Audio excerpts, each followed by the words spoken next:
Welcome to my YouTube automotive channel. In today's video I have a 2012 Ford Mustang and I will show you the location of the exterior paint coat.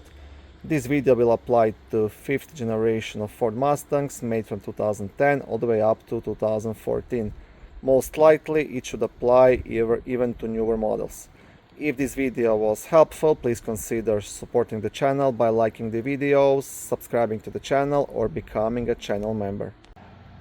Okay, now if you open the driver door, there should be a sticker located right here with the vehicle information, right?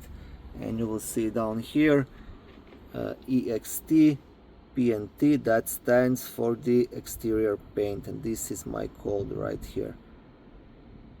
And you will find yours here as well. So in case you're planning to touch up your vehicle or repaint part of the vehicle, you will need this code. And then the paint shop can mix up the paint for you. Okay, that's it. Thanks for watching this video. Like I said, if it was helpful, please consider supporting the channel by liking the video or subscribing to the channel. On my channel there is lots of how-to videos, do-it-yourself videos, car reviews, product reviews and other similar automotive topics.